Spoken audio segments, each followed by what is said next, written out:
మాంగళ్య shopping mall ఆర్సీపురంలో Ambedkar statue ఎదురుగా July 12న రాశి ఖన్నా చేతుల మీదుగా గ్రాండ్ ఓపెనింగ్. ఇదంత ఒక డొమెస్టిక్ మైండ్ సెట్, ఒక హౌస్ వైఫ్కి ఏం కావాలో ఆ అవసరమైన ఆ మానసిక పరిణితనండి, పరిపక్వతనండి, అన్ని వైపుల నుంచి అన్ని జాగ్రత్తగా సంరక్షించుకుంటూ వచ్చే ఒక లైఫ్ స్టైల్ మీది, మైండ్ సెట్. కానీ but where the mistake happened అండి మీ పర్సనల్ లైఫ్లో?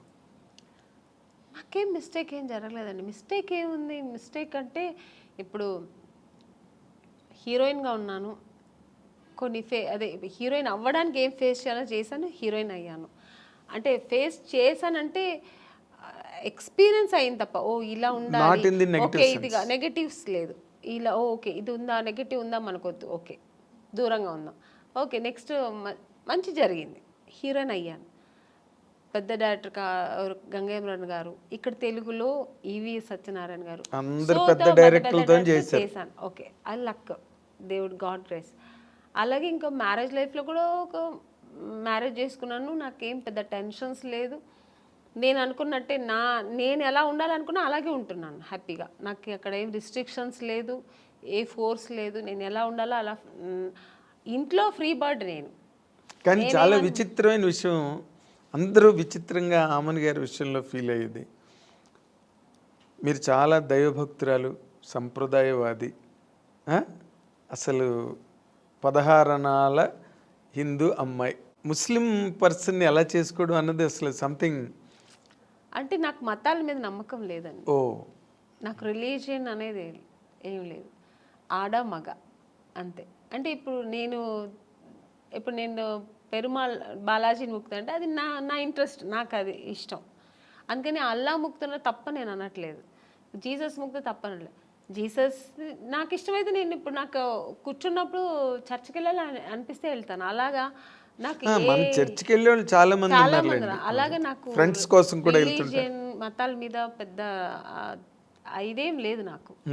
సో అందుకని నాకు ఆ ప్రాబ్లమ్స్ లేదు.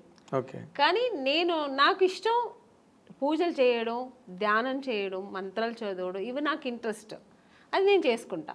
అందుకని వేరే వాళ్ళ మీద నువ్వు ఇలాగే చేయాలి, ఇదే నమ్మండి, ఇది చేయండి అని నేను ఎవరిని ఫోర్స్ చేయను. వాళ్ళు చేస్తున్నది కూడా నేను తప్పని నేను అన్నాను. అదే రుద్దరు మీ అభిప్రాయం ఎదుటి వాళ్ళ మీద రుద్దను. వాళ్ళు చేస్తున్న అంటే మీ మదర్ వైపు నుంచి కానీ ఎప్పుడు అపోజిషన్ రాలేదా? నాకు ఏది ఇష్టమో ఎవరు నన్ను ఎప్పుడు ఏమనలేదండి. మా అమ్మగారు ఒక్కటే, నువ్వు ఎవరైనా పెళ్లి చేసుకో, ఎలాగైనా చేసుకో, ఎలా అయినా ఉండు, సినిమా ఇండస్ట్రీని వదలద్దు. ఎందుకంటే అమ్మ నేను ఎంత కష్టపడ్డానో నాతో పాటు అమ్మ కష్టపడింది. అవును, ఎక్కడా కూడా అమ్మ నన్ను కష్టపడనివ్వకుండా ఆవిడ కష్టాలు అనుభవించైనా నన్ను హీరోయిన్ చేసింది. అలాంటి ఒక ఇండస్ట్రీని, ఈ హీరోయిన్ అవ్వడానికి నువ్వు ఎన్ని కష్టాలు పడ్డావు, అలాంటి ఒక ఇండస్ట్రీని వదలొద్దు. నువ్వు ఇష్టపడి వచ్చావు, ఆ కళామ తల్లి నువ్వు అనుకుని నీకు ఇచ్చింది, ఆ కళామ లైఫ్ లాంగ్ కొనసాగించు. ఇప్పటికీ మీ మదర్ నాతోనే ఉన్నారు. ఇప్పటికీ మీరు ఇంటికి ఎప్పుడైనా సడన్గా వెళ్తే కూడా నేను చెప్పలేదు, ఎప్పుడు సడన్గా వెళ్తే మా అమ్మ ఒక టీవీ ఉంటుందండి ఎప్పుడు ఆవిడ ఇప్పుడు రిలాక్స్ అయిపోయింది కదా, ఎప్పుడు ఆ టీవీలో ఆమెని సినిమా, ఆమెని ఇంటర్వ్యూ, ఆమెని సాంగ్స్ ఇదే పోతుంటుంది అంతే. ఆవిడ అది నేను అంటే నీకేమైనా పిచ్చి పట్టిందమ్మా, ఎప్పుడు నాదే చూస్తున్నా, అసలు నాకు విని నాకు విసిగెత్తింది, వేరే ఏదైనా పెట్టమ్మా అంటే. అలా అమ్మ చాలా ఇష్టపడుతుంది, ఆ ఫీల్డ్ని ఇష్టపడుతుంది, నేను చేయడం అనేది ఆవిడకి అంతకంటే ఇష్టం. సో అందుకని నన్ను ఎప్పుడు అమ్మ నేను షూటింగ్ వెళ్తానంటే నాకంటే ఎక్కువ సంతోషపడేది మా అమ్మాయి. ఇప్పటికీ అంటే మీరు షూటింగ్ వెళ్తున్నావమ్మా, ఓకే ఓకే అంటారు, అదే ఆనందం. బికాస్ మీరు పడ్డ కష్టానికి దొరికింది అంత సక్సెస్ దొరికింది. ఆ సక్సెస్ ఇప్పుడు అలాగే ఉండాలి, ఆ ఇండస్ట్రీని వదలొద్దు అంటుంది అమ్మ. ఎగ్జాక్ట్లీ. అంటే ఇప్పుడు మీరు ముస్లిం పర్సన్ చేసుకున్న కారణంగా ముస్లిం మతం తీసుకోవడం అలాంటివి ఏం చేయలేదా మీరు? ఏమీ లేదండి. నేను ఎలా నేను ఎలా ఉన్నానో అలాగే ఉన్నాను, అలాగే ఉంటూ ఉంటాను. నాకు ఏది అలాంటి ఒక ప్రాబ్లమ్స్ ఏమీ లేదు, ఎప్పుడు లేదు, ఇప్పుడు లేదు, ఎప్పుడు లేదు. ఎందుకంటే చాలా మంది వెంటనే ముస్లిం మతం తీసుకుని, అంటే ముస్లిం అని కాదు ఏ మతం వాళ్ళని చేసుకుంటే, నేను అలా ఉంటే అసలు నాకు అలాంటి కాంట్రవర్సీ నాకు ఫస్ట్ ఆఫ్ ఆల్ నచ్చదు. ఇలా ఉంటేనే అలాగా ఫోర్స్ అస్సలే నచ్చదు నాకు. ఓకే. నాకు ఎప్పుడు నాకని కొన్ని ఎథిక్స్, కొన్ని ఫ్రీడమ్స్ ఉంటాయి. అది ఏ విషయంలో అయినా, ఇది ఒక మ్యారేజ్ అనే కాదండి, పిల్లల విషయంలో కూడా అంతే. ఇప్పుడు నేను పూజ చేస్తున్నా అంటే నన్ను డిస్టర్బ్ చేయకూడదు 1 అవర్.